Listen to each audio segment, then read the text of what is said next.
जैसे परमात्मा क्या कहते हैं, कबीर जी कहते हैं, हम घर फूक्या अपना और लुका लीन हाथ, उसका घर भी फूक देवा जो चले हमारे साथ।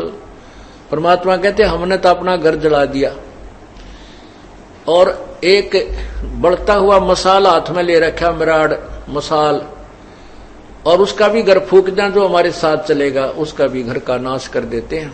अब यहां इस बात को समझना है कैसे नाश करते हैं। हमारे शरीर में और ज्यादा जो मोह ममता रूपी घर किए हुए हैं ये अड़ंगा भरा है। कहते हैं जो हमने तो अपना ये घर साफ कर लिया, फूक फाक दिया, इसके अंदर जो कबाड़ भरा था, और उसका घर भी फूक दें जो हमारे साथ, अर्थात हमारा पंथी होगा, हमारा हम सफर होगा, हमारे अनुसार जो चलेगा, उसका भी सारा कुबाड़, उसके घर के अंदर का सारा गंद जला देंगे। हम घर फूक्या अपना और लुका लीना हाथ, उसका घर भी फूक देवा जो चले हमारे साथ। एक बार श्री नानक जी अपने दो वो शिष्यों के, विशेष शिष्य थे उनके साथ भ्रमण पर जा रहे थे। एक वृद्धा उनकी बहुत अच्छी सेविका थी, वो उनके वहां रुके, तीनों जने। बुढ़िया ने बड़ी सेवा करी, गायें बांध रखी थी। हाँ, पहले वो जाते थे तो बुढ़िया बहुत ज्यादा समय गुरुजी के पास बैठ करके ज्ञान सुनने में लगाती थी।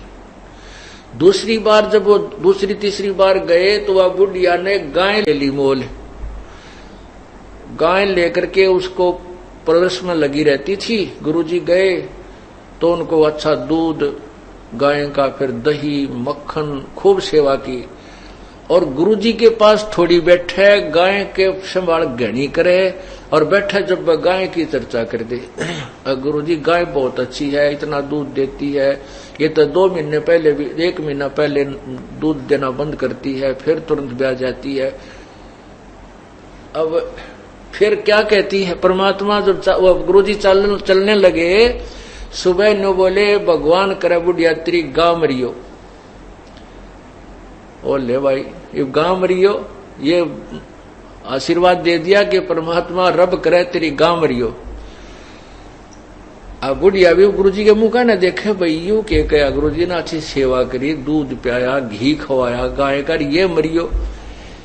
तो आगे चल के वो दोनों शिष्य पूछने लगे, गुरुदेव आपने उस बुढ़िया का दिल तोड़ दिया, वो तो बड़ी खुश हो रही थी गाय को पाल करके, और आपने दुर्शीष दे दी कि उसकी गाय मरे और वो तो बहुत दुखी हो जाएगी।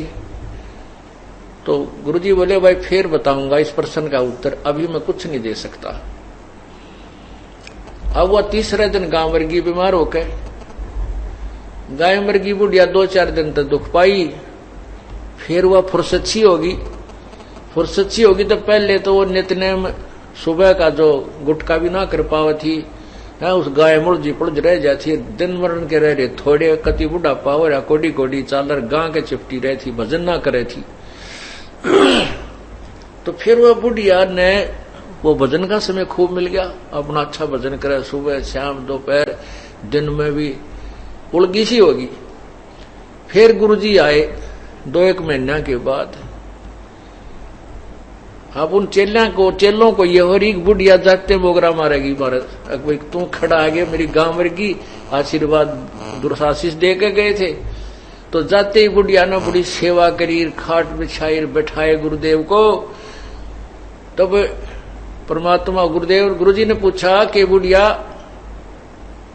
सुना कुछ भजन सिमरन ठीक बन रहा है, बिलाजी मौज होगी, और आपका जो वचन फल गया वो गां मरगी, व गाना मरा होता मैं मरूं, अर्थात मैं अधूरी जाती, मेरी भक्ति नहीं बनती प्रभु, व गां की मृत्यु होने से, और मुझे भजन का समय मिल गया, आपने मेरे ऊपर बड़ा प्रेम किया। तो परमात्मा ने कहा बुढ़िया उस समय तो तने में बहुत बुंडा लग गया, जब तक तुम अंदर अंदर खूब गाड़ दे थी मेरे ती बताइयो किसे गुरुजी हुए मेरे पशुओं ने मार कर दिए कहा जी एक बार तो मन में खोट आया था परंतु बाद में समझ में आई। तब परमात्मा उस गुरुदेव ने बताया श्री नानक जी ने कि बुढ़िया ये काल का जाल है, ईब तेरा कौन सा पहलवान बनने का समय है, अपने 2 रोटी खा लो की सूखी भजन करे, बताई दूध मत के काटेगी के दही न फूकेगी, टाइम तेरा थोड़ा सा रह रहा है, भक्ति तू कर नहीं रही थी, सारा दिन गांव की चर्चा चल रही थी, इससे के चक्कर में रह थी, मैं भी तेरे पास डटा तो तूने सारा दिन में तो जो है ना 10% मेरी बात सुनी, 90% तू अपने झंझट में फंस रही थी। अब तेरे उपकार के लिए ये आशीर्वाद देना पड़ा कि तेरी या गऊ यहां से छुटे। तो पुण्यात्मा फिर बुढ़िया का कसूती समझ में आ गई, अके भगवान कति नाश हो गया था, मेरे तो अंतिम समय आ रहा था और कति राम नाम की रुचि रही नहीं थी, गाय मुड़ हो रही थी। पुण्यात्मा संत जो करते हैं वो ठीक करते हैं, भगवान जो करता है वो बहुत अच्छा करता है। उसके लिए क्या बताते हैं कि कोट जन्म तन भर मत होगे कुछ ना हाथ लगा रे, कुकर सुकर खरबा बोरे कौआ हंस वगारे, कोटि जन्म तू राजा की न मिटी न मन की आशा, और भिक्षक होकर दर दर घूम लिया ये मिला ना निर्गुण रासा।